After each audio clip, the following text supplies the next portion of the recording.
Are you ready? Yeah, let's start the show. Okay. Hello, and welcome back to The Hills Are Alive, a movie musical podcast. I'm Alex. I'm Kelsey. And Merry Christmas, everyone. Happy holidays. Happy holidays, yes. I'm a server at a restaurant, and I can't tell you how many times I get corrected for saying Happy Holidays by, angry people who think that it's a war on Christmas or whatever. Yeah, I just don't understand that because Christmas is included when you say Happy Holidays. And I feel like Happy Holidays started as a way of it wasn't even about other denominations or whatever.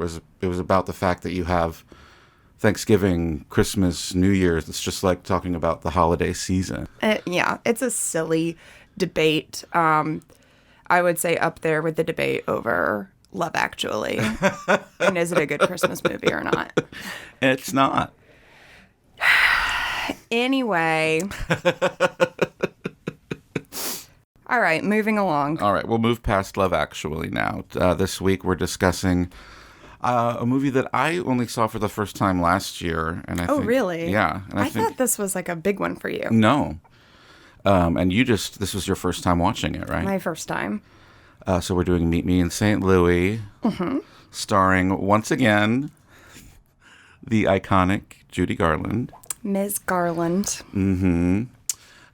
So I want to know, we haven't talked about it at all. I have no idea. I have no idea what your feelings are about it. So, do you want to guess?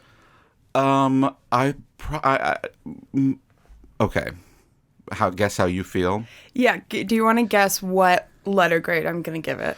Oh, your letter grade. Just as, I won't ask you to guess my precise opinions, but just a general. C+. Yeah, that's about right. Yeah. I feel like I enjoyed it better this time watching it than the first time, because the first time I was like, what is going on? Yeah, you felt like you were just able to enjoy it and go along for the ride. Yes, yeah. Exactly. So I think I was probably about where you're at. I think it might have gone up to a B- or a B for me. Yeah, there's really nothing wrong with it. Mm-hmm. I mean, the worst thing I can say about it is there's not a lot of substance to this film. It doesn't really say anything. Yeah, it's hard for me to watch it without there being a Little Women comparison, just because it's, the four sisters. Right. And Little Women, they are all so much more ambitious and successful and driven and independent than the women and the girls in this film. Yes. Now, that being said... They're not psychopaths. Yeah, I mean, the little one is nuts, and I love her. I mean, I would like a whole movie just about Tootie. She has got some morbid thoughts. And can we talk about that name, Tootie? How did that ever become a name? But, I mean, it wasn't explained if it was short for anything, right? It is a nickname because I noticed in the credits it had Tootie in quotes, but it didn't have her real name. Right. And then I read somewhere this movie is based off of a collection of short stories that were eventually adapted into a novel of the same name. Right. And the woman that wrote the short stories or the novel, it was sort of based upon her childhood, and her nickname was Tootie. Oh, okay. Yeah. So it was, and I don't know why I didn't pay attention to what her real name is. I think it's Susan. Yeah, that makes sense for Tootie, of course. Oh, no, Sally Benson. Well, that's not any more helpful. So, yeah, I mean, it was... I feel like it makes more sense as, short stories and just, little vignettes about life at the turn of the century or whatever. Yeah, I do like, I like the window that it opens into... life in St. Louis, Missouri in 1903. Right. The clothing is pretty. Mm-hmm. Turning on and off all the gas lights and the beautiful Victorian homes and the World Fair. I mean, it's nice. But and I feel like at the time when the movie was made, and when the stories were written, it was like nostalgia. This was 40 years prior, so this would be like someone now writing something about the 70s. You know what I mean? Yeah, that's true. I think you might be right. It must be the nostalgia factor. I don't know that it's pleasant enough to warrant like the kind. I don't know. I don't want to make it sound like it. I don't think it deserves any recognition or praise. Right. But I'm not sure that I fully understand why it's 100% rating, no bad reviews. Yeah. Second highest or maybe highest grossing film of the 40s. It was MGM's highest grossing musical of the 40s. Yeah. But overall, or no, in 44 it was the highest or second highest grossing. Yeah. I mean, it's in the Library of Congress. Right. I don't know. For me, it's just another kind of run-of-the-mill 1940s musical. The movie itself is fine. I think that, as with other things that we've talked about, it's held in this high regard, A, because of Judy Garland, and B, because of that it brought us Have Yourself a Merry Little Christmas. Yeah.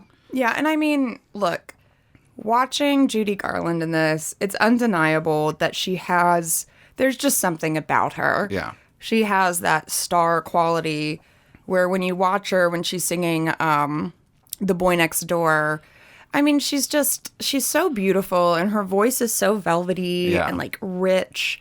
And there's something that like draws you to her. There's something very enchanting about her presence on film. Yeah. So I get that. And also, I mean, it's her breakout role as not quite an adult, but like as a romantic lead.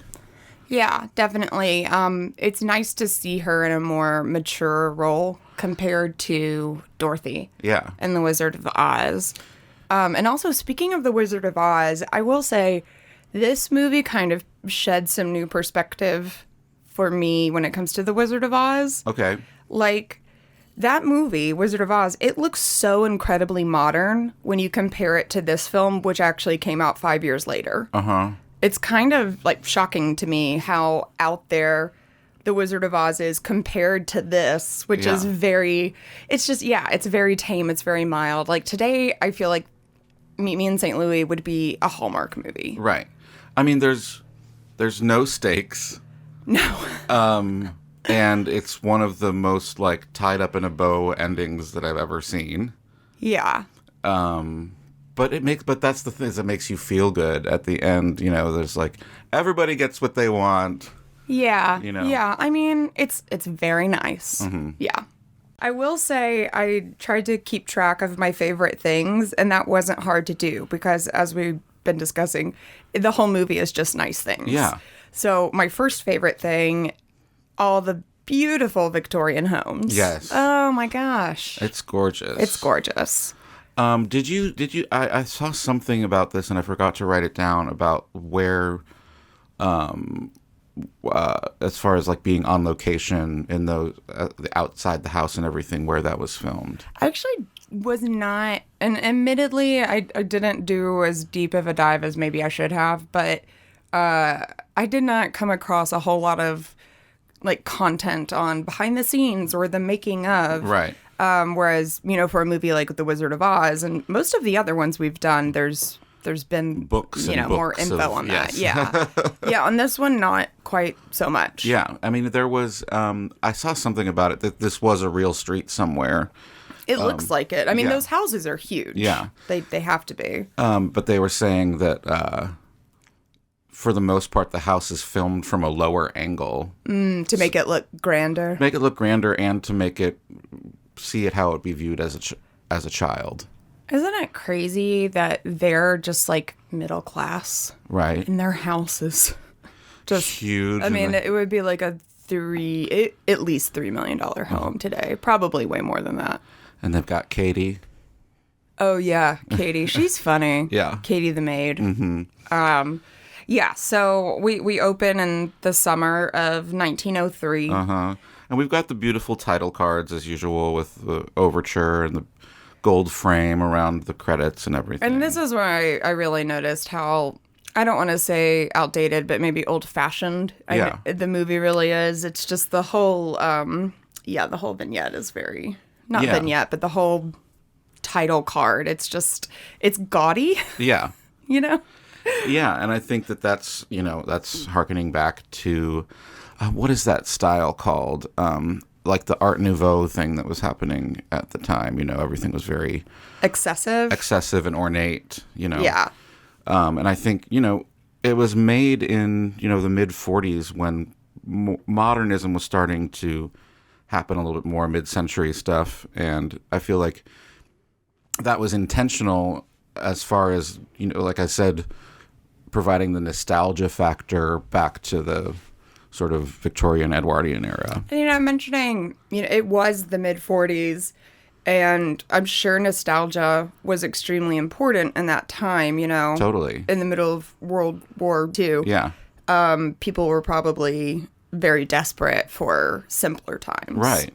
And especially going back to a turn of the century before and either of the wars had happened, The Depression hadn't even happened. Right. Yeah. A simpler time. Mm-hmm. So, yeah, summer of 1903. And we are making ketchup. And it's very watery.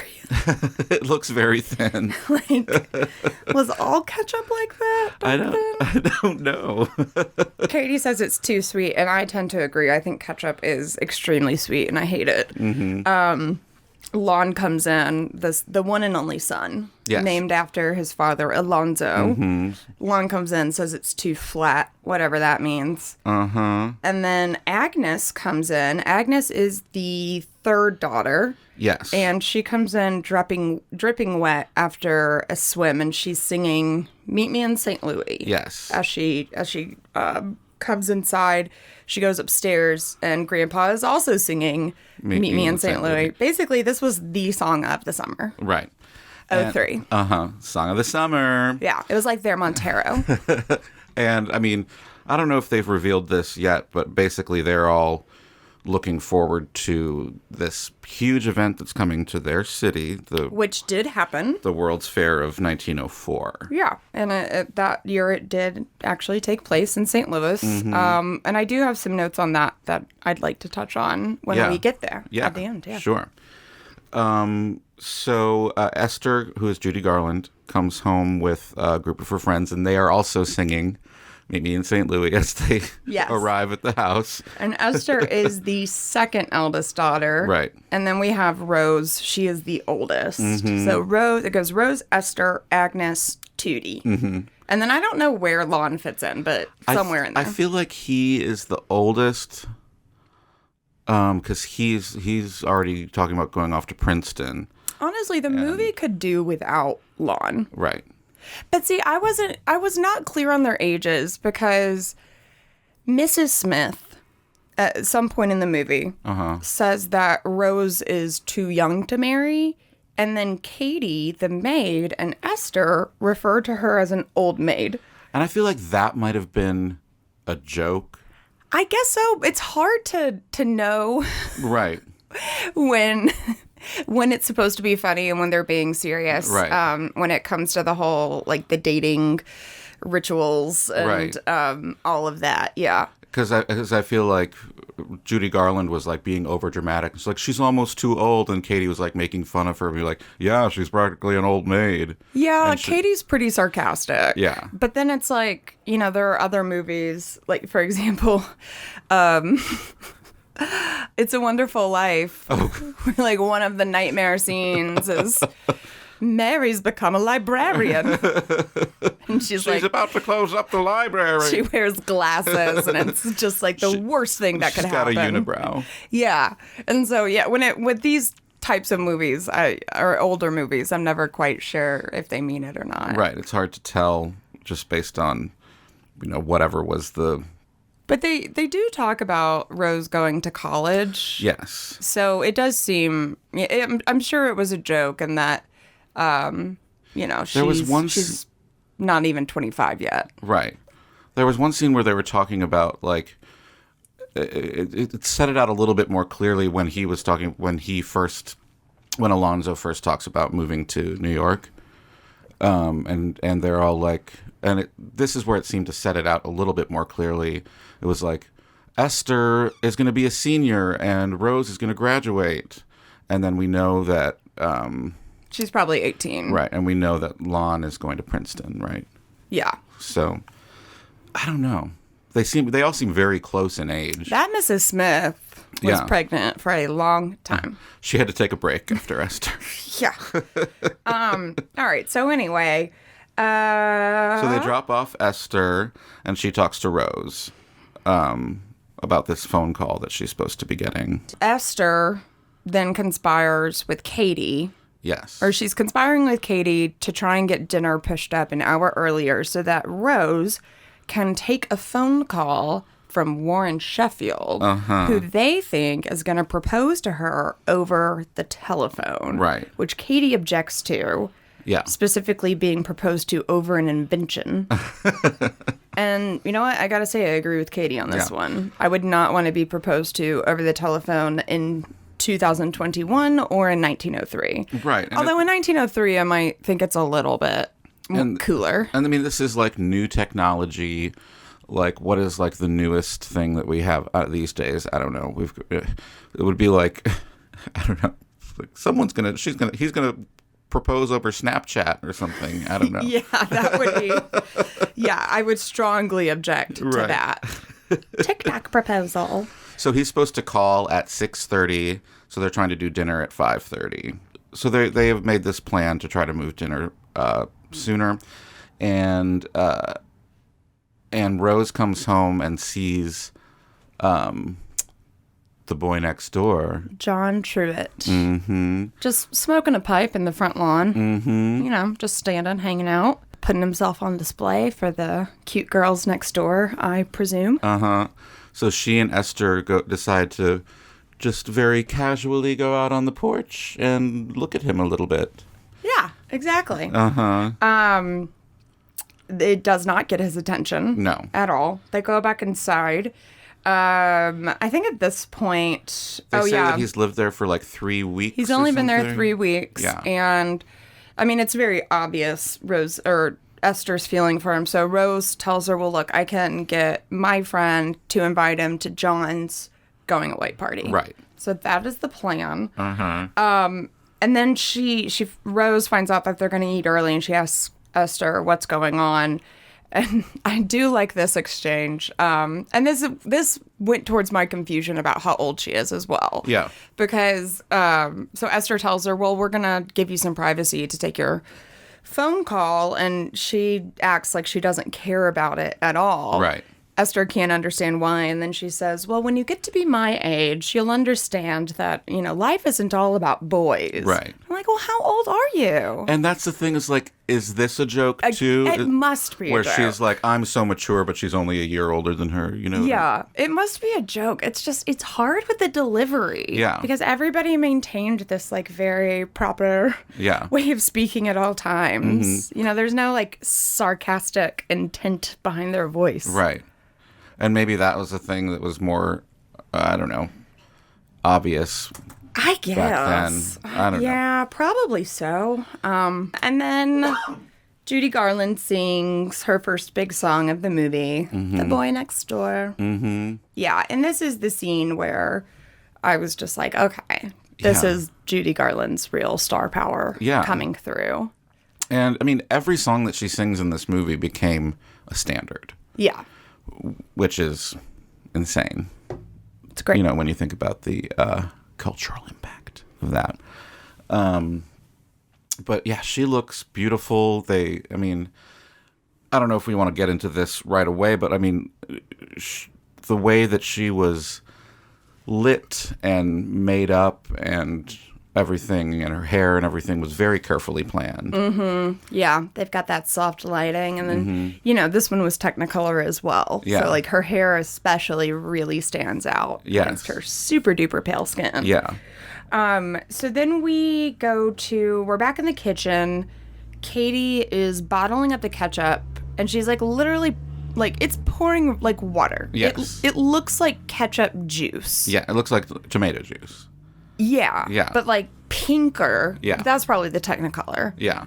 It looks disgusting, but that's neither here nor there. Oh, yeah. Actually, the grandpa, who he's very charming throughout as well. Yes. He says it's too thick. Like, was that a joke? Because it's clearly very tomato thin. water. Yes. I don't understand comedy. This ketchup is really confusing. Okay, but this next scene is legit funny, but in a really dark way. This is where Agnes... Oh, God, yes. Agnes shows up and she asks Katie if she's seen her cat, which we later learn is named Lady Babby. Uh-huh. Babby. And Katie, just playing around, says that she did see the cat. It was in the way in the kitchen, so she kicked it down the cellar steps, and that she, quote, heard her spine hit every step. Which is, like, okay, like, that's very dark. Mm-hmm. But this is a line where it's clear that she's joking. Yes. So they did understand sarcasm back then, and they were capable of it. Then Agnes just escalates it real fast, and I wrote all of this down. Thank you, because I just said very graphically. She says, if you've killed her, I'll kill you. I'll stab you to death in your sleep, and then I'll tie your body to 2 wild horses until you're pulled apart. Whoa! Yes.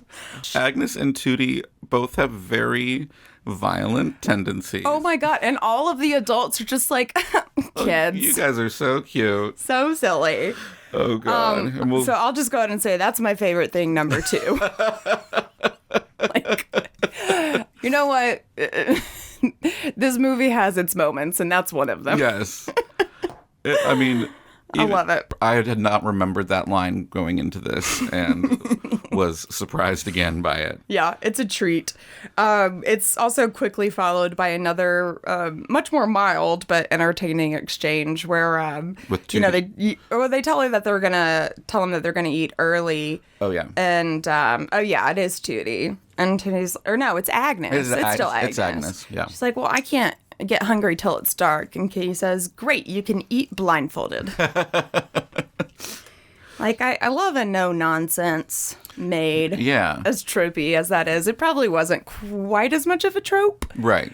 Then again, it probably was. Well, I think it was. Yeah. Anyway, moving along. Tootie is on a wagon with Mr. Neely. Tootie is delivering ice, and the first time we meet her, she's riding on the back. And, she is funny. Yeah. She's a little precocious 5-year-old. This is when she explains to Mr. Neely that her doll is gonna die. And we learn that lots of her dolls are buried. Yes. Yeah, and she buries them in the graveyard. Yes. In the actual cemetery. And in this doll's case, she has 4 fatal diseases. But the funeral's going to be beautiful. Yeah, Tootie has a very morbid disposition. Yeah, and I have to wonder, is this because, I don't know, death was just treated differently back then? It was a more common thing that people just accepted. But I mean, it's 1903, not the 1600s. Right. Like, yes, it's not, modern medicine like we know today, but they also weren't like... Yeah, I mean, it's hard to tell because, like, again, the family just treats it like whatever. Yeah. When they talk like that. Yeah, there's zero concern over Tootie and Agnes's, like, very strange attachment to death and murder. Yes. I mean, I think it's supposed to be funny, and it's just disturbing. It is funny though. It's funny. Okay. Oh, and I also like this scene because Tootie finally, she's the only one, points out to Mr. Neely just in the middle of their conversation that it's not St. Louis, it's St. Louis. Right. And he's like, well, I have a cousin. It's spelled that way, and it's Louis. And she says, this is great. This is brilliant. She says, well, is your cousin a city? No. Is your cousin a saint? No. Well, then the comparison isn't valid. Damn, Judy. True. So, yeah, we love Judy, even though she's psycho. Back at home, Esther is singing. She's singing that same song again, I think. They're singing Meet Me in St. Louis. Yeah. There's only one song in this whole movie. That's another thing I should mention that I wasn't crazy about. Just the fact that they only sing this one song over and over and over. Right. Mm-hmm. Anyways. I found it a little distracting.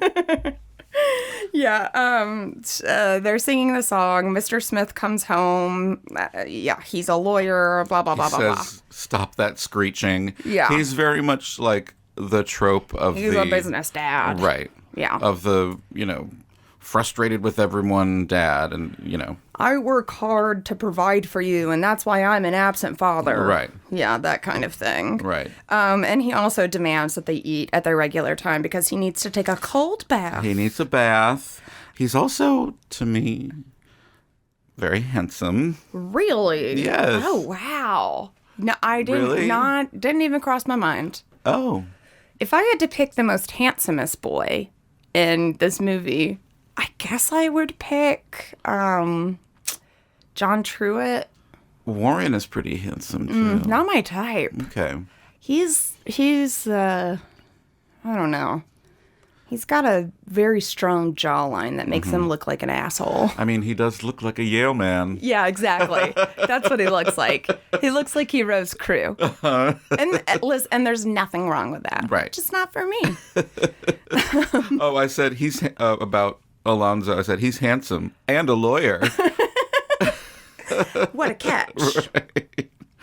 And so they decide to tell him that that they're doing dinner earlier, and they're blaming the whole thing on Katie.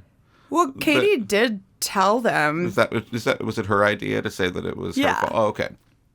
I didn't catch that. Or it was Esther's idea. Katie goes along with it now. Yeah. Yeah. To say that she had some sort of family issue that was going on. He's not having it, so whatever. Yeah.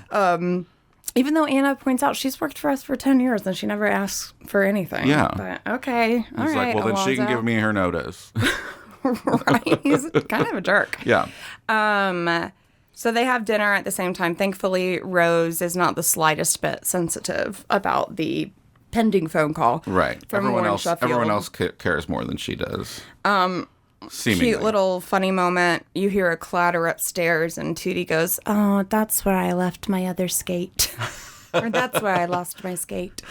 So yeah, when he comes back down, he's still in a pretty bad mood. Mm-hmm. Katie tries to rush through dinner. She serves soup and immediately takes it away once she's done one lap around the table. But he wants dinner to be leisurely. And I noted the soup that they're eating looks like it's the ketchup. It does. But he says it's very delicious. Yeah. She brings out the what is it? Corned beef and cabbage in the middle of the summer, which sounds gross. Well, she actually mentions that. Yeah, that we don't eat meat in the summertime.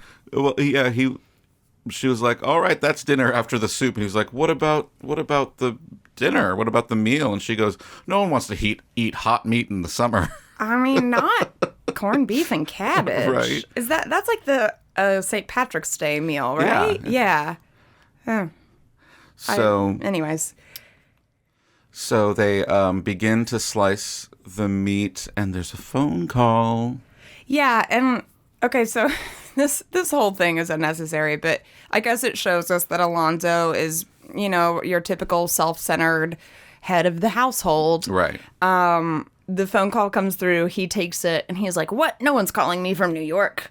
Reject it." Uh-huh. And no one speaks up, I guess, because it wasn't polite for a lady to correct a man or something. But Anna says, she was like, kind of under her breath, she was like, other people can get phone calls other than you. I know, I just didn't understand, like, before he hangs up, like, why didn't someone say, "Oh, it's for me"? Right. Yeah, it's like... Because obviously, like, when it came down to it, he didn't really care. Yeah. You know what I mean? And, like, they didn't know if he was going to call back, and there was no way or no chance that she was going to call Warren. Anyways, It doesn't matter because he called back. Yeah, he called back, and once he calls back, they've told him what's going on, and he lets her answer the phone. Yeah, and the phone call's pretty funny because, as you noted, it's brand new technology. She just like starts yelling immediately. Yes. You know, like an old person would do on a cell phone today. Right. So that's pretty funny. They don't really manage to have any conversation because they're just shouting, "I can't hear you." Yeah. But eventually it becomes clear that he is not calling her to propose. Right. So as soon as she knows that, she's just like, "Okay, gotta go, bye," and then tries to pretend like it doesn't bother her at all. But Esther says, "Well, I bet you'll be the only person at the party who had someone to call them just for the weather." Right. She's trying. It's sweet. Trying to cheer up her sister. So, all right. Then we move along to, it cuts to the letter invitation to John Truitt. Yes. For the party, which will take place Saturday next. Yes. So now we're in the first week of September, about. Rose and Esther are getting ready for the party when John arrives. And Esther says, "I think I'd let him kiss me tonight." And Rose is like, "Girl, nobody lets a man kiss them before they're engaged." And, she says, "Don't want the bloom to be rubbed off." But Esther is like, "Well, I'm gonna marry him anyway, so who cares? I'm gonna kiss him." She says something about her bloom, like, I don't remember. Oh, she's like, "I think I've bloomed enough already," or something like that. So downstairs at the party, this scene made me laugh out loud. There's a girl who brings her violin. Yes. And Esther or Rose, one of them, is just like, "Oh, you brought your violin. How nice." And I'm sure back then they genuinely meant that because music was different. You couldn't just, you know. It seemed like lots of people brought instruments. Yeah. There's that trumpet girl. But still, like, it just makes me think, you know, my perspective on that is like college party, and this dude shows up with his acoustic guitar and is like, "Oh, great. Cool. Thanks, Joel. That's awesome. Play Wonderwall one more time." Oh, he's playing Wagon Wheel. So anyways, we're at the party. This cool girl brought her violin. Lon introduces Esther to John Truitt, and Esther plays it real cool. She's like, "I hadn't even noticed you moved in." Yeah, and then, you live in the neighborhood? I did also note that, like, this other girl brought her trumpet. What the hell? And that's when Lon comes over and he, like, rips it from her hands. Enough. But she's, like, kind of the butt of the joke of this whole party. The trumpet girl. The trumpet girl. She's the one who, like, falls on her butt at the end of the dance. Look, a violin is one thing, but a trumpet? Okay. Jessica brought her trumpet again. God, she goes everywhere. So, yeah, they kick her out. Or they don't kick her out, but they're just like, "Enough, you're done." Right. And then Lon starts playing, it's either a banjo or a mandolin, and they sing and dance to "Skip to Maloo," which in 1903 was a song for adults. Yes. Yeah. Then Tootie and Esther do a really cute... I think it's called Under the Bamboo Tree. Yeah, it's like a little vaudeville. Because Tootie and Agnes have like snuck down to the party. Oh yeah, that's right. And before they do Under the Bamboo Tree, Tootie says, "I want to sing I Was Drunk Last Night." That's right. Yeah, she sings. First she says, "I want to sing I was last night." Right. I guess, it'd be bad to say drunk. Right.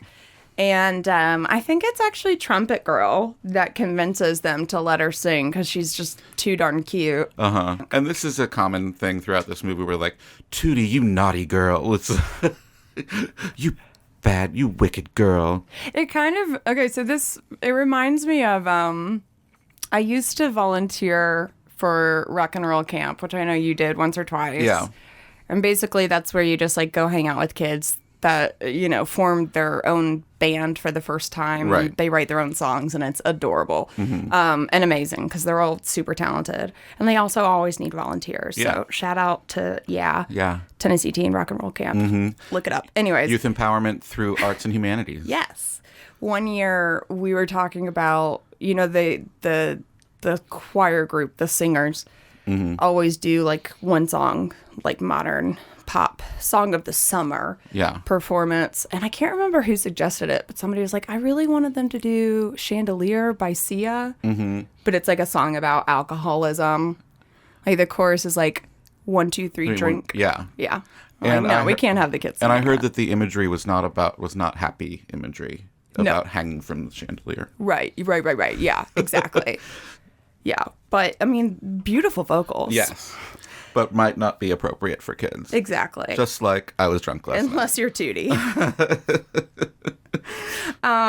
Anyway, so yeah, they do some pretty cute little numbers. And then party is over, and Esther, because she's smart, she has hidden John Truett's hat. It's like, oh, where could it be? How strange. Let me go find it. It's in the kitchen with the raisins. Yeah, they've got like a whole barrel of raisins that she's hidden the hat in, and the raisins, because, they're sticky. They like get all in his hat, and they're just like, that's weird. He's like, well, how'd these raisins get here? I'm like, I'll let it go. Who knows?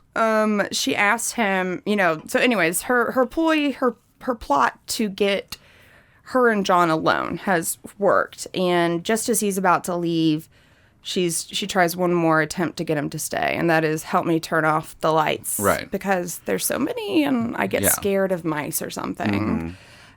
Which they do. It looks like she's gonna get her kiss until he says that her perfume is lovely, and she's like, oh, thank you, it's called Essence of Violet. He's like, it smells just like my grandma.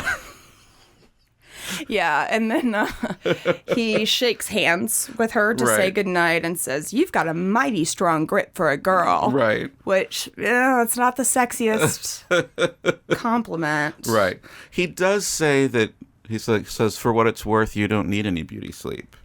So that was nice. But then he shakes her hand. Yeah. So the next day, I think it's the next day, Esther is waiting to board the trolley.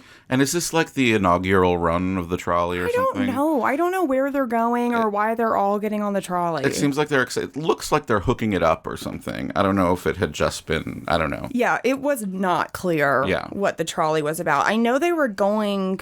I think they were going to where the expo was going to be held. Right, to, look at the fairgrounds or whatever. So, yeah, maybe it was, a new track had been laid or something. And, there's not a lot going on. So, all the teens are really into the trolley. Yeah. And she gets on, and everyone else is singing the trolley, started to sing the Trolley Song.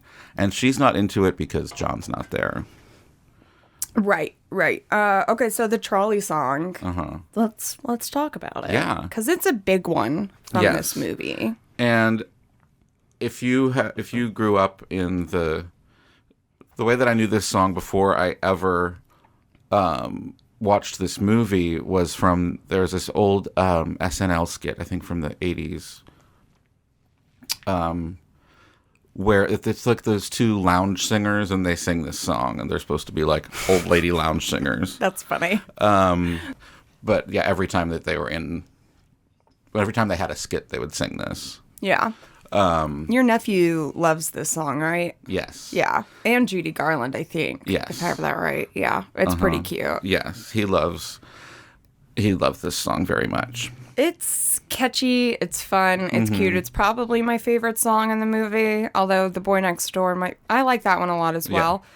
Yeah. But again, it's just a cute song. Yeah, it's fun, and okay, so she is not into the song at first, and then because John's not there, but then she sees that he's running after the trolley and he's going to get on. Right. So she gets excited, and all of her characterizations throughout this song are so good. Yeah, they're great. But then, he's finally on, and she stops singing. She locks up, she tenses, and, I guess plays it cool once again. So then we move into autumn. it's autumn and it's Halloween. Okay, so early 1900s Halloween was different. Very different. This was a culture shock. It was. For sure. It was a lot darker. Yes. I think this must have just been a generational thing. Like, kids were... rioting.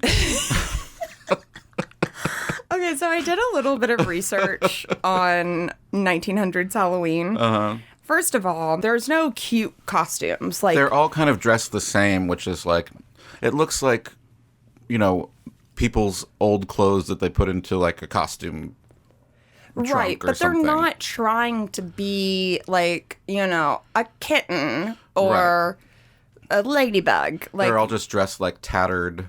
They say that they're ghosts, and in particular, Tootie is a drunk ghost. Yeah, Agnes is a horrible ghost, and Tootie is a drunken ghost. But they really just look like hobos. Yes. But then there's a little boy outside sort of leading the bonfire, and he's like a woman with a mustache and a green boa. Yeah. So I don't know what he was. Yeah. I mean, it just seems like they all just like pick whatever out of the costume trunk or whatever, which is just like people's old clothes. I think so. I think it was either that, or if there was, and I'm saying this generally about back then, if there was a planned costume, it was something that, it was a dark something or other. Something spooky. Yeah. You know, there was nothing cute about Halloween. Yeah. And I mean, I guess Tootie has like a fake nose or something, but most of them have like mustaches. I don't really understand. I mean, I don't get it. Yeah. But so back then, and we see this in the kids in the movie, there was no treat component to Halloween yet. It was all about tricks. And setting fires. It was a controlled fire, kind of. So in this movie, and this happened in real life too, they would go around to the neighbors' houses and throw flour in the neighbors' faces. And so before Tootie and Agnes leave the house, like, Grandpa shows up with these 2 sacks, which I thought were going to be for the candy. No. It is the flour for them to throw at the neighbors. Yes. And then the mama's like, they'll just not too much flour. Uh-huh. And they promise it'll just be 1 handful right in the face. Uh-huh. And so, that was a thing you did. You and just Grandpa went to neighbors' said houses. If you wet it, it'll stick to him. Yes. And then the kids refer to it as, like, hit jobs. They're like, go kill them. Yes. And they're just talking about the flour, but the imagery that they use is a lot. Yeah. And another important part of it is you have to tell the person that you hate them. Yes. And that would upset me. Yeah. Like, the flour would be odd, but if a little kid just knocked on my door and said, I hate you. Yes. It would be shocking and hurtful. Yes. So around mid-century, around the time that this movie came out, adults, as a country, adults decided to take back Halloween. Yes. Because the kids were getting out of control. A few municipalities, like I know Chicago, they actually absolved Halloween and replaced it with, they called it Conservation Day. Then in 1950, the Senate Judiciary Committee, they voted to change Halloween to Youth Honor Day, with the goal being to cultivate the moral fiber of America's youth. Yeah. But the tradition that caught on and stuck, the tradition of today, trick-or-treating, that had actually already started gaining traction. It first appeared in a magazine in the late 1930s, and by 1952, Disney had made a Donald Duck cartoon called Trick or Treat, or Donald Duck Trick or Treats or something. And at the time that adults were trying to get it to catch on, they looked at it as the best of both worlds. Like, number one, it keeps the kid from throwing flour in our faces. And number two, we can, hopefully try to teach them manners, by nicely asking for candy. Right. Trick or treat, please. Mm-hmm. Which isn't exactly how it's done today, but I think we can all agree it's better than children run bonfires and flour in your face. I mean, it's clear that, like, that the adults know that on this night, like, the kids are going to be running the streets. And, like, Grandpa was like, I wouldn't go out tonight, you know? Like, so... I wouldn't either. No. I mean, I think kids are terrifying now. Whew. I don't want to hang out with a 1903 kid on Halloween. No. So anyways, the kids are, outside having this bonfire, and everybody is too afraid to go to the Brockoffs' house because they're the meanest. Right. They're like, you know, the scary people in the neighborhood that all the kids have rumors about. Agnes, or Tootie, I think it's Tootie, swears that she saw Mr. Brockoff in the cellar killing cats, burning them, and then beating his wife with a red-hot poker. Yes. Oh, my God. I know none of this is appropriate for a girl of 5 years. 5 years of age. And she, out of this group of kids, Tootie is like the youngest. She's the youngest and the bravest. Yes. And so they all keep trying to, like, leave her behind and not let her participate. And she's like, you know what? I'm going to go get Mr. Brockoff. Yes. Yeah. And so they finally relent and they let her do it. And she's terrified. And she does it. He opens the door and she throws a big handful of flour at him. I hate you, Mr. Brockoff. And he's just like, oh, okay. And once she runs off, he, like, kind of has this, like, oh, kids kind of look on his face. I think he probably has that role of, like, being the scary neighbor, and he knows the kids are afraid of him, and he kind of likes it that way. Yeah. I would have preferred it that way, too. Yeah, same. I'm ready to be the neighborhood witch. So she goes back to the kids and she says, I killed him. I killed Mr. Brockoff. Yeah, and then they declare her the most horrible. And then they let her throw more furniture on the fire. Yes. So then Rose comes home. We cut back to the house. Rose comes home, and she's gotten a ride from Colonel Darley. Yes. And she invites him in, but he's not into it. Yeah. He doesn't seem interested really at all. No. Just a nice guy. But Esther still seems to think it's pretty exciting. Yeah, because, I mean, it's only so often you get to ride in a car with a boy. Colonel. Yeah. Or not a car. I guess it's a carriage. Yeah. It is a carriage because remember those 2 Dalmatians? Oh. Oh, well, there's 2 Dalmatians that run with the carriage. They were carriage dogs. Cute. Yeah. If you go on Wikipedia, it says their job was to protect the rider from banditry. Oh. Yeah. So there you go. Interesting. Dalmatians.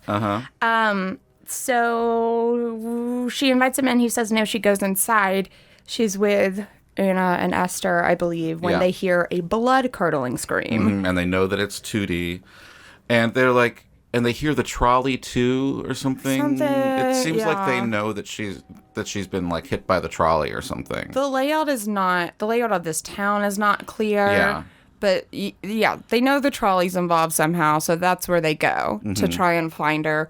They do find her, and she claims that she was beaten up by one Mr. John Truitt. Whoa. Yeah. She does not explain why, but she says he tried to kill her. Yeah. She just keeps saying, he tried to kill me. Like, okay. She's something else I appreciate about her. Psychopath. She is. Okay, the lying about Mr. Truitt, that is not normal behavior. Yeah. Lying might be, but telling them that their neighbor tried to kill her is not normal. Right. But the way she acts when the doctor is checking up on her, like, that is very much, like, that's how a 5-year-old acts. And when the doctor is checking on her, he says she doesn't have any broken bones, but he opens her hand and she has someone's hair. Like a clump of hair. Yeah. Yeah. Which actually, I kind of forgot about that. And that makes the actual story a little bit weirder. Yeah. Where did that hair come from? So because it's revealed that, I mean, of course he didn't. No, John Truitt didn't try to beat up Tootie. But Esther goes and tries to beat him up. Yeah. She just, like, immediately accepts. I mean, she questions it a little bit, but when she sees the clump of hair in Tootie's hand, she's like, oh, well, if she has this hair, like, clearly it must be true. So she goes and, like, wails on John Truitt. And bites him. Yeah. And leaves. But when she comes back, it is revealed that Tootie and Agnes have tried to derail the trolley. By putting, they stuffed a dress with hay or something to make it look like a woman. Yeah. A live one, I think they say. Yes. And I don't know, but John was involved somehow, right? Like he sees the police coming, and so he, like, pulls Tootie into an alley and was like, come with me, so that she doesn't get caught by the police. Right. So he, like, saved them from being caught, and then she says that he tried to kill her? And doesn't explain why at all. And then the rest of the family just says, like, don't you tell a fib like that again, and gives her cake and ice cream. Yeah. What? They're just laughing about it. That the kids just tried to basically kill a whole trolley of people. Right. It's not. Yeah, it's insane. But before we get to all of that, it is cute when Mrs. Smith is carrying Tootie downstairs to have cake and ice cream, and she says, "Here comes the invalid." I think that's how she gets away with all of this. It's just like she does cute. One psychopathic thing, and then she says something adorable. Yes. Let it go. It is out there. It's wild. She is not punished for this at all. No. They just said, well, don't do it again. Yeah. Thankfully, it turns out John Truitt's pretty cool about it, and he lets it go. Mm-hmm. Yeah. Well, yeah, so Esther goes to apologize to him. Yeah. And he shows her all the places that he was injured from her beating him up. But we skipped over a very big moment. Oh, okay. Alonzo comes home. Oh, right. And announces to the family that he's being transferred to New York. And the women of the family are not happy about it. Oh, wait. No. Oh, that's after she apologizes to him. Oh, is it? Okay. Yeah. He apologized because I wanted to talk about this one line. She apologizes to him. He shows her, like, his injuries or whatever, and he says, it's no worse than football practice, except it's better with a girl. Oh, yeah. Oh, right. And then she says to him at the end, like, she takes his words and twists them around and says, you've got a really nice grip for a boy. Yes. Ooh. They make plans to, get together at a later time, and he asks her he was like, maybe you could help me put out my lamps. Oh, yeah. And she's like, oh, they're already out. And then they kiss. Yeah. Like, they've run out of flirtatious, like, little quips to say to each other. You're right, because then she goes back home, and that's what makes the news of moving to New York that much harder. Yes. Just as everything's falling in line, Dad is like, nope. Yep. Blow it up. I got a position in New York permanently. A transfer, which is weird, because, like, that's not how legal practice works, but whatever. So Anna and the other girls are pissed. Although Agnes and Judy... Agnes is ready to pack. Yeah, they take it in stride. Judy just says, it's going to take me a week at least to dig up all my dead dolls. Better get started. And then the dad is, like, shocked that they aren't just, like, jumping up and down and praising him. Like, thank you for making us money, right, Father. Mm-hmm. He's upset, and it says he's being treated like a criminal. Right. And he doesn't understand why nobody wants to eat these enormous pieces of cake. Yes. He's exhausting to me, honestly. I do not like Mr. Alonzo Smith Sr. Right. Not well, a it's fan. One of those characters that's, like, pretty horrible, and then your heart is supposed to be warmed when they do, like, the smallest nice thing. You know what I mean? Yeah, it's like, you know what? You're no Captain Von Trapp. Yeah. Just cool it. But he is a good singer. Yes. So Anna at this point is, like, she's relenting to it, and she goes and sits at the piano and starts playing this song. He starts singing along, and it's very high. Mm-hmm. She's like, I'll put it in your key. Yeah. Like a subtle burn. So he's singing, and the song is pretty. It's called You and I. And this is making the kids, happier. They like to hear them. They like to hear the parents singing and playing together, and they all slowly come back downstairs and have cake. I just took it as like, they're like, I guess we don't hate them. Mm-hmm. Like, all right, that cake did look good. Like, they're still pretty, they don't look happy, but they're, like, okay, we'll be a family. Yeah. So then we enter winter 1903. Mm-hmm. And the girls are outside building snow people in the yard, and they're making fun of Lonnie because he has a crush on Miss Lucille Ballard, an Eastern girl. Oh. Woo. But apparently... Eastern U.S., not like... Yeah. No, like New York. Yes. She's from New York. Yeah. She's a city girl. But apparently she and Warren Sheffield have become an item. And they're going to the Christmas dance. The big Christmas dance together. Mm-hmm. So, yeah, they're picking on Lonnie about that. And they have this female snowman. They're like, right. Like, we made this one. It's Lucille. Yeah. This one's named Lucille Ballard. And then, so they're talking about the dance and how Lonnie and Rose don't have anyone to go with. So Katie suggests, well, why don't you escort Rose? Was this weird to you? I think not back then. I'm sure it wasn't, but just the way that they were like, I didn't know that you would want to go with me. And he was like, oh, of course I would. Like, it was strangely flirtatious. I looked at it differently because I think he says, like, I would have eventually asked if you want. I don't know. I didn't see it weird. Yeah. Because later there's another mention of how Rose says, like, it's fine if one sister goes with Lonnie, but, like, both of us, that's pathetic. Right. There are limitations. Right. And, Rose, of course, winds up going with her grandfather. I think it was really just about... Esther does. Or Esther does. Yeah. I think it was really just about, like, a woman could not go alone without a man. Right. Without an escort. Yeah.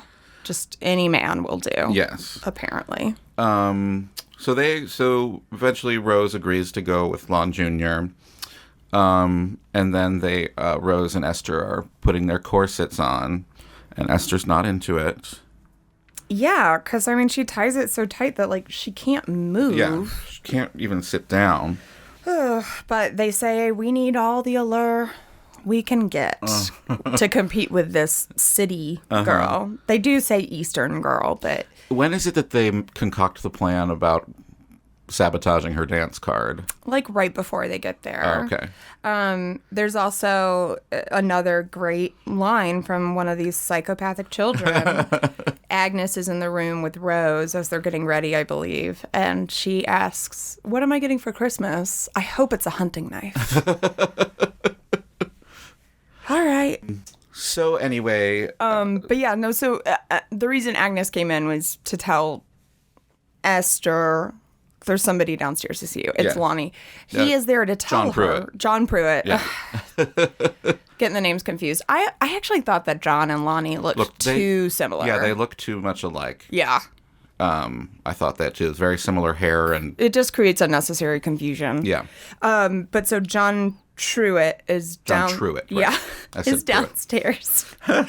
And he tells Esther that he can't take her because he has one tuxedo and he didn't make it to the dry cleaners in time. Because he was playing basketball. B-ball, shooting hoops. She is heartbroken. And he said, don't be mad at me. She's like, I'm not mad at you. I'm mad at basketball. Yeah. Like, well, I'd be mad at him. Like, you knew to plan for this. Why didn't you pick it up the day before? Right. Why are you doing everything last minute? Come on, John. But she's just sad because she loves him and wants to hang out with him before she moves to New York. So she goes upstairs and throws herself on the bed. And that's when Grandpa comes in and he saves the day. He just says to her something like, I've got a tuxedo that I haven't taken out in a while, and tuxedos need to be taken out. What's funny is when I watched this, I thought that he was saying he's going to give it to John. Yeah. Yeah. And then they're at the dance, and Grandpa's there, and I'm like, oh, I didn't realize older people were going to this. Where's John? And then I'm like, oh, wait, no, it's Grandpa. Yes. Wearing his tuxedo. Yes. I was also kind of hoping Okay, do you remember Mrs. Smith's dress in this scene? You only see it for like 3 seconds. No. But it's beautiful. Yeah. It's like emerald green. It's Christmas colors. She looks like a peacock in a good way. Yeah. And I thought that was like her dance dress, but she didn't go. They didn't go? No. Oh. So she was just dressed up She has really nice dresses. Yeah. Yeah. But anyway. Beautiful dresses. Yeah, I mean, I wrote it down as one of my favorite things. Mm-hmm. It's gorgeous.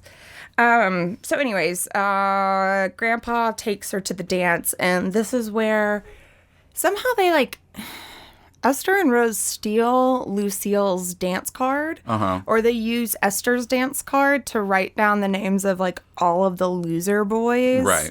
And then they're just trying to set Lucille up with a bunch of, like, right, because they're mad at her for going stinkers. to the dance with Warren.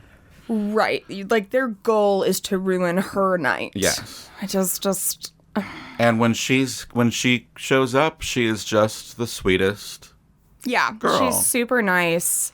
So she invites Esther. She says she'll throw Esther a party when they make it up to New York. Mm-hmm. And with Rose, she does a big thing. Yeah. She acknowledges what they all know to be the truth. She was one who was brave enough to say it. Yeah. No one else She's will. like, look, Warren is going to talk about Rose all night. Why aren't you guys here together? Right.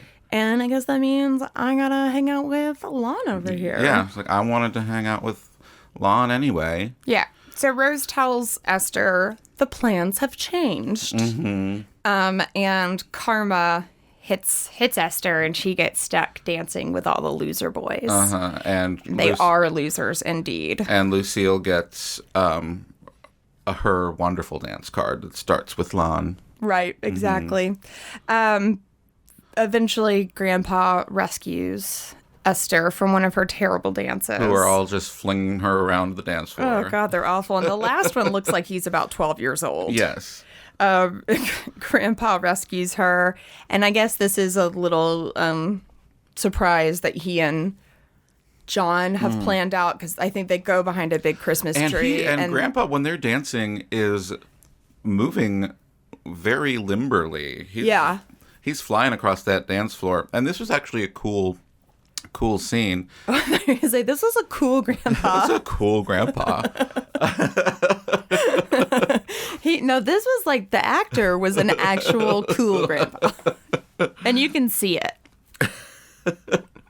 So they're dancing across the room. They go behind this. They dance behind this huge Christmas tree, and when they emerge, it's Esther and John. Right. Yay! Yay, he's there. He got a tuxedo. Somehow. Yeah. They don't explain it, but... Turns out it wasn't that hard. But Grandpa had time to work all this out. Right. And so they go outside after their dance, and finally John asks Esther to marry him.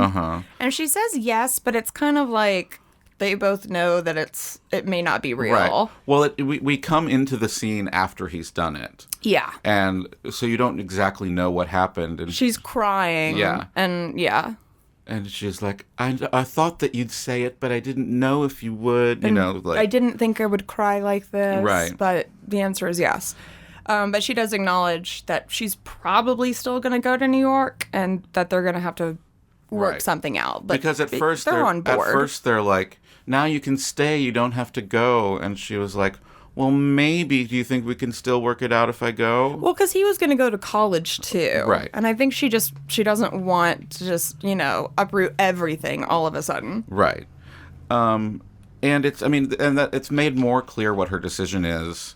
I mean, she's obviously grappling with what she's going to do. And once she goes up after the dance and talks to Tootie, it's very clear that she's going to go with the family. Yeah. Yeah, she's not gonna, she's still part of the family. Yeah.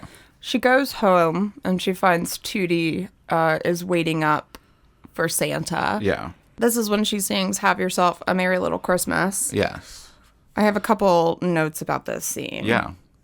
The first is, can you believe that there were original lyrics for this that were deemed too sad? Yes.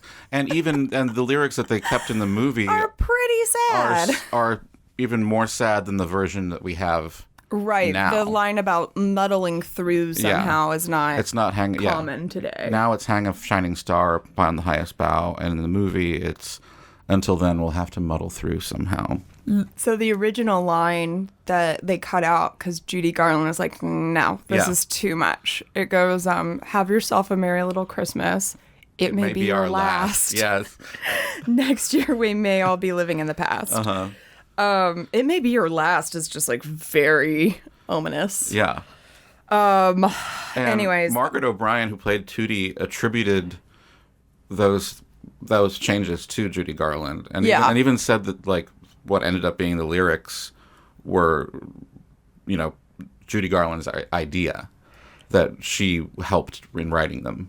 It is a beautiful song. It is a sad song. Yeah. I was kind of surprised. I knew it was coming in this movie, and I was slightly afraid of it because I thought it was going to be super sad. Yeah. And it's really not. No. The song is sad, but like the occasion of this song, it's kind of sad. But, like you said before, there's no real stakes in this. No. So you're just sort of like, whatever. Yeah. And the fact that she sings along with this wind-up music box with the creepy monkeys on top. Like an organ grinder yeah. box. Yeah. It looks like the one from Phantom of the Opera. Yeah. Kind of.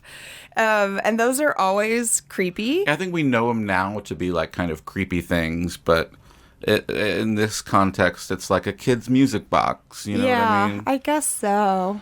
But so it becomes clear that she is not only singing this song, she's coming to the realization that she is going to New York. Mm-hmm. So she's not only singing this song to Tootie, but, for herself. Yeah. Tootie, however, is overcome with emotion, and she runs outside, and because she is a demon child, she starts destroying all of the snow people because she says, I would rather have them dead than stay here without me. Yeah. Than leave them behind for another person to enjoy. Because Esther had told her, like, you can bring all of your things. And, like, as a joke, she said, you just can't bring the snow people. Right. And she's like, I can't bring my snow people. and also, listen, I'm glad that these weren't made of asbestos, because that would have been really bad for Margaret O'Brien. Mm-hmm. But they're clearly made out of faux. Like, they break apart in chunks. Yes. It's not snow. It's not. It doesn't even slightly resemble snow. But it might have also been asbestos. Yeah. Packed in real tight. Right. I understand they're working with the best that they have, but I would have just dropped that scene if not having real snowmen weren't an option. Right.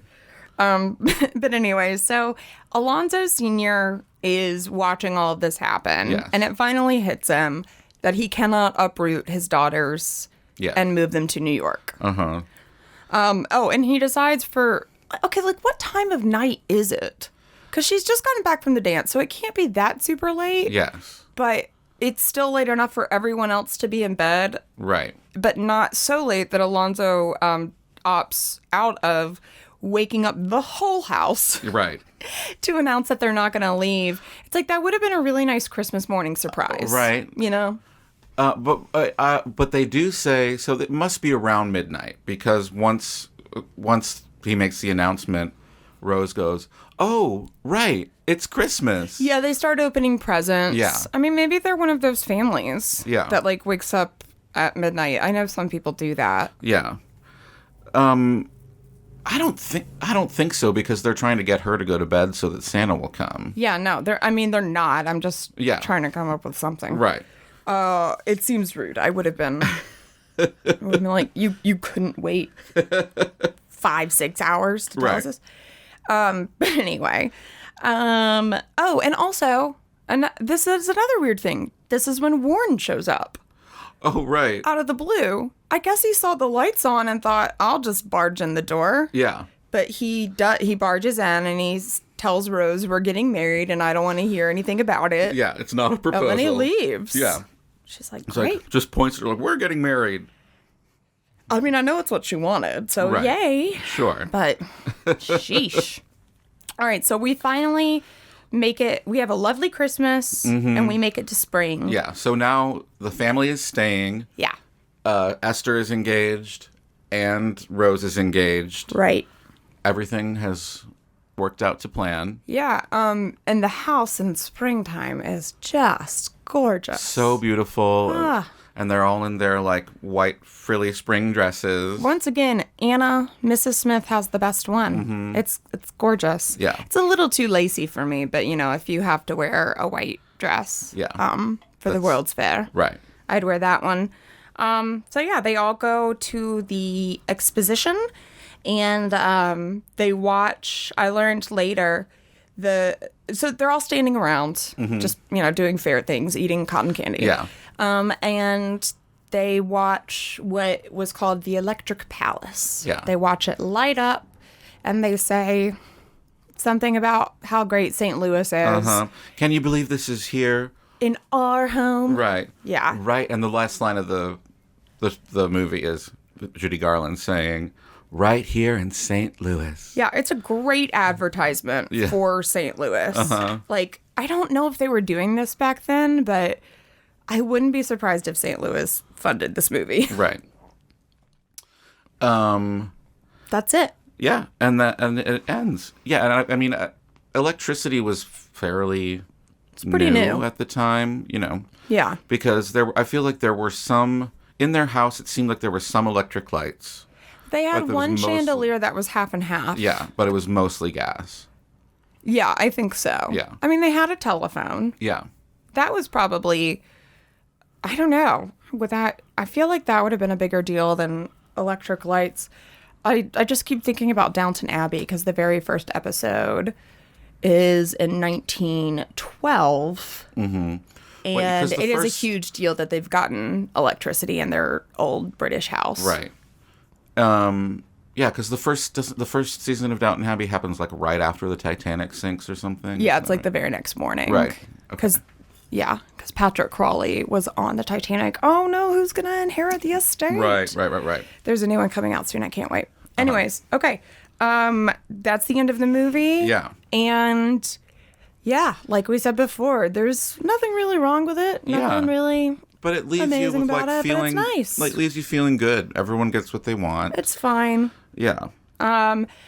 So do you have any like little, I don't know, like I have some little tidbits. Yeah, little tidbits we didn't touch on.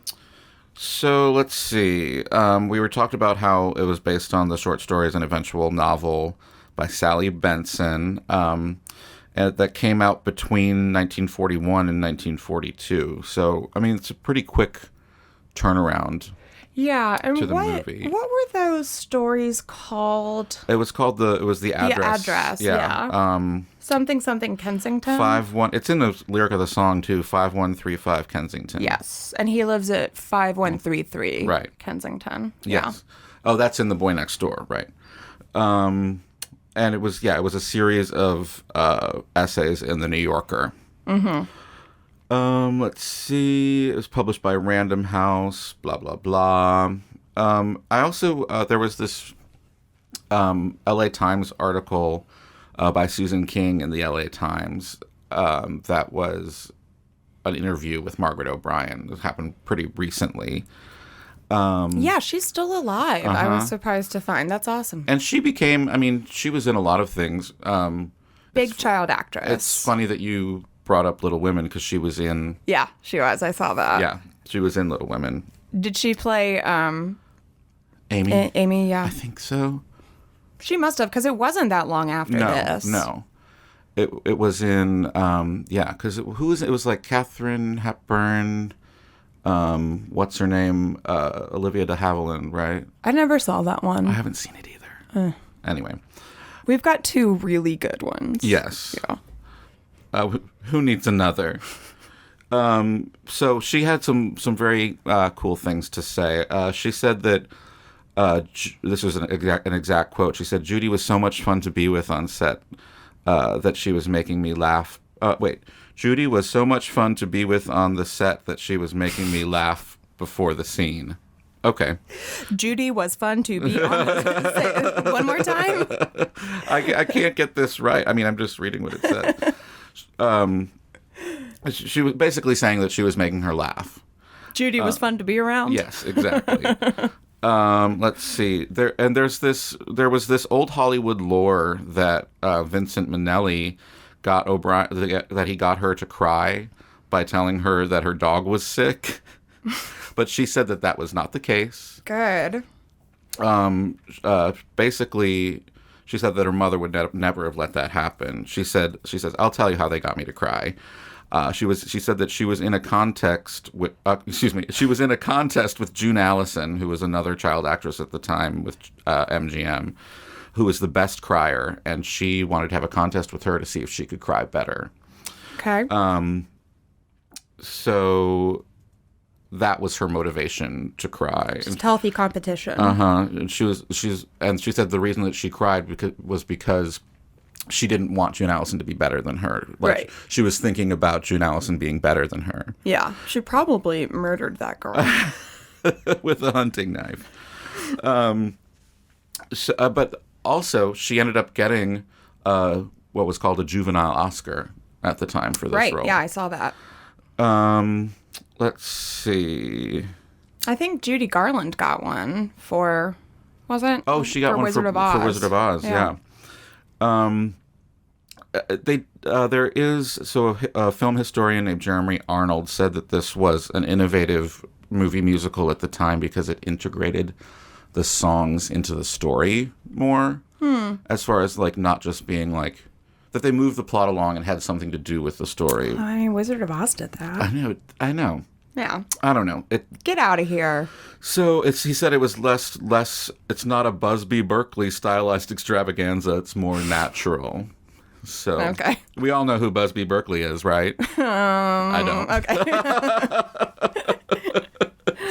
Okay. She also talked about the lyric changes in Have Yourself a Merry Little Christmas. And she says, I don't think people realize that Judy put a lot of her own lyrics into that. So I don't know if that's true or not, or if that's just her recollection of it. She also says that her mother went to bat for her as far as pay for the role. Okay. She thought that she wasn't getting paid enough, and basically like called Louis B. Mayer's bluff on firing her. Wow. And ended up getting more money. Sounds like she had a good stage mom.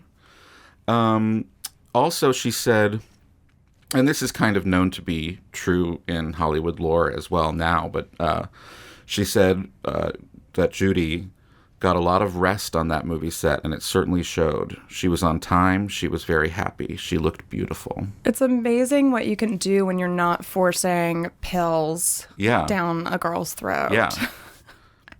And she said that they had Saturdays and Sundays off. It was just making this movie was a good experience for everybody. And of course, Judy had a very different experience with this director than she did with her directors in Wizard of Oz. I would say so. I'm sure most people know her second husband was Vincent Minnelli, the director of this movie. Yeah.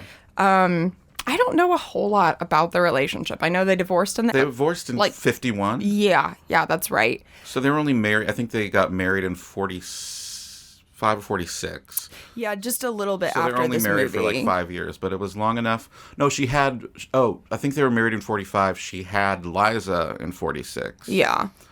And then they divorced in the early 50s. I don't think there was a lot of controversy. Yeah, I don't think involved. He was quite a bit older than her. Right. 20-something years older, I think. Because she was 21 at the time of filming. Okay. Yeah. He was born in 1903, so that would have made him 41. He was in his 40s. Yeah. Oh yes, 41 and 21. I mean. Listen, for back then. There have been worse. You know, yes. Not going to complain about that one. Yeah, so generally positive experience making this movie. Yeah, and it was the makeup artist whose name was Dorothy Ponedel, and the director Rashay Minor. Who finally saw Judy how she wanted to be seen as like glamorous, and they weren't trying to like change her features. Because I noticed in this that her teeth looked basically she had like these caps that she would wear on her teeth because her teeth were crooked, and they didn't do that in this movie. They thought that I didn't notice at all. They thought that she was beautiful enough. Yeah, clearly, I did not notice her teeth. Whatsoever. And she would wear nose discs to turn up her nose. But they didn't have, I don't know what those are. I think it's like something to like put in your nose. Oh my gosh. Yeah. Where do I find one? But basically they relied on her natural beauty for the first time. And also to create a glamorous effect, while at the same time drawing attention to Garland's full lips and large brown eyes, Ponadell applied a bright red lip color and false lashes, both of which became staples of Garland's signature look from that point forward. During filming, Minnelli used special lighting to display the results of Ponadell's handiwork effectively.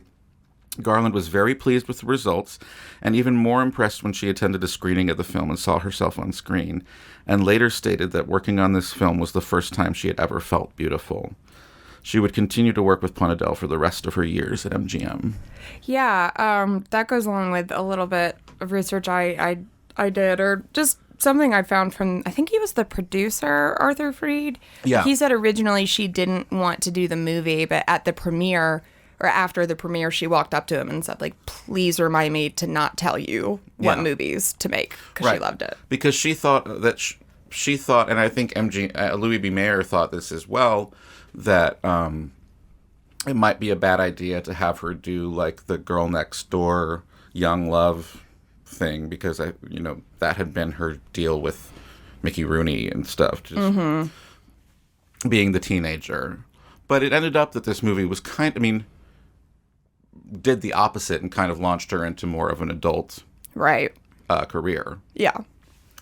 So Academy Award nominations. Yes. Quite a few. No wins, except for that Juvenile Award. Yeah. But it's my understanding that that's not really a nomination kind of thing. It's not a competition. They just pick someone. Yeah. So nominations included Best Adapted Screenplay. That went to Frank Cavett for Going My Way, which was a big winner that year. Yeah. Other it was also I think it was also the top grossing movie that year. Other screenplays nominated were that for Double Indemnity, Gaslight, and a movie called Laura, which I'm not familiar with. Oh, I know. Yeah, Laura. Oh, yeah, Laura. I know her. Laura. Best Cinematography. This is interesting. Back then, they separated black and white and color movies. Oh, okay. There were a bunch nominated that I didn't know, so I just wrote down the winner was Leon Shamroy for Wilson. Okay. Don't know about that. Best scoring of a musical picture. So this is wild. There were 14 nominees for best scoring of a musical picture, and they are different movies. Yeah. I mean, I know this was the golden age, but holy moly. So there are 14 movie musicals, and those are only the ones that are nominated. Right. Isn't that crazy? That's crazy. The winners were Morris Stoloff and Carmen Dragon. What a name. For CoverGirl. Never heard of it. No. And there were 13 others, including George Stoll for Meet Me in St. Louis. Yeah. Best song went to James Van Heusen and Johnny Burke for Swingin' on a Star.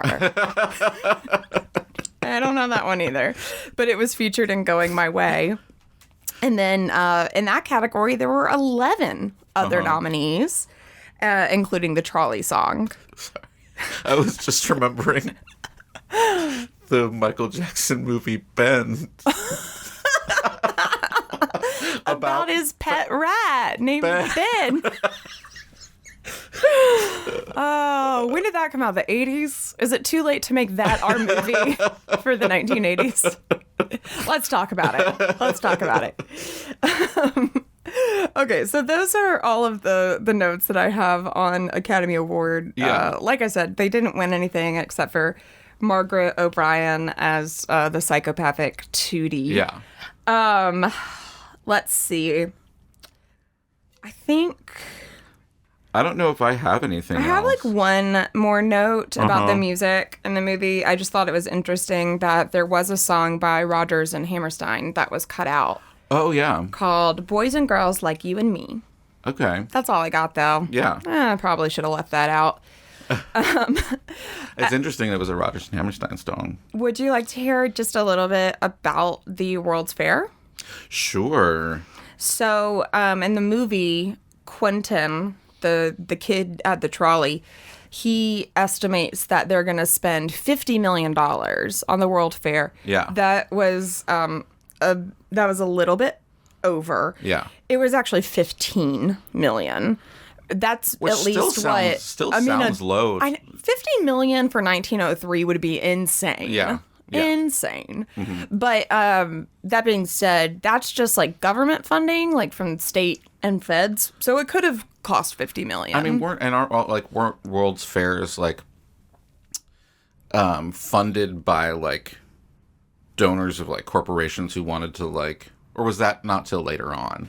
I mean, it's possible, but I mean I don't know. It's possible. Yeah. I mean, I know that they had over 60 countries and 43 of the 45 states that existed at that time show up. I kind of view it as like more of an Olympics type thing. Yeah. Where because by the time, because I've done like a bunch of like Disney research and stuff, and by the time that like Walt Disney was interested in being involved in the World's Fair, it was the World's Fair was a place for like corporations to show off their new inventions or like new cars and new technology and stuff like that, but it was sponsored by different corporations, and that's how he got involved with like Monsanto and United Airlines or American Airlines and all that kind of stuff. Well, that was a bummer. Uh-huh. Okay, well, ignore all of that. I don't think this one was corporate sponsored. Okay. Okay, so it's in 1904. They'd meant to do it in 1903 to celebrate the centennial of the Louisiana Purchase. Mm-hmm. But in order to get more participation, they had to delay it a little bit. So it was called the Louisiana Purchase Exposition, right? Something like that. Yeah. Quit asking questions I don't know the answer to. Just listen. Okay. Okay. So I mentioned that they had the Electric Palace. Yeah. And they had a bunch of inventions on display in there that were very early versions of a lot of stuff that we use today, including the X-ray machine was debuted at this World's Fair. Cool. There was also a device created by Alexander Graham Bell called the Wireless Telephony, which is basically what it sounds like. It was a way to transmit communication to another device remotely, basically. Yeah. So that wound up becoming radio and telephone. Yeah. And then they also had an early version of a fax machine. And they had a bunch of other stuff, too. It's pretty cool, the kind of stuff they do at these. W.E. Goldsboro was the chief of the Department of Electricity for the fair. Uh-huh. And he said he really just wanted to educate people and dispel the many myths about electricity that were around at that time. Right. Because, a lot of people were kind of, like, scared of electric power in homes. Yeah.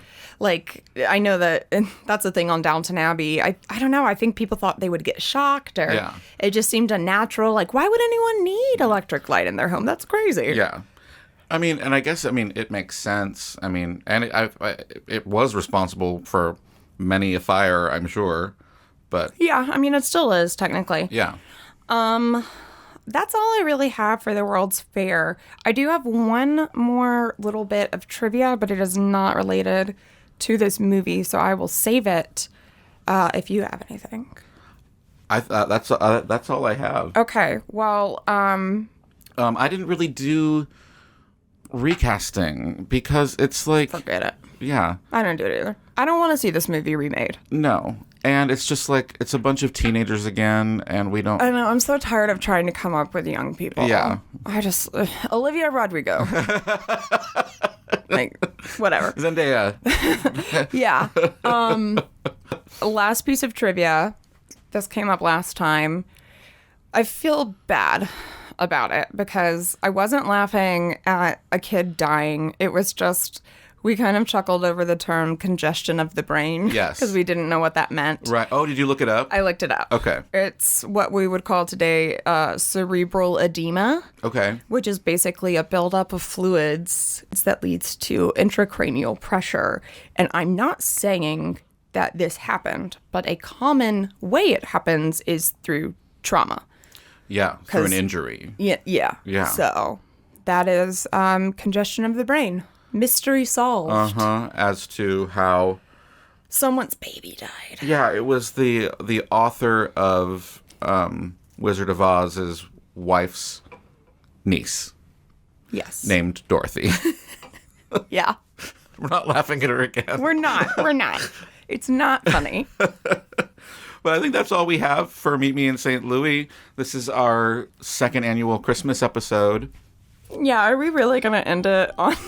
I should have said that up front. It's too late now.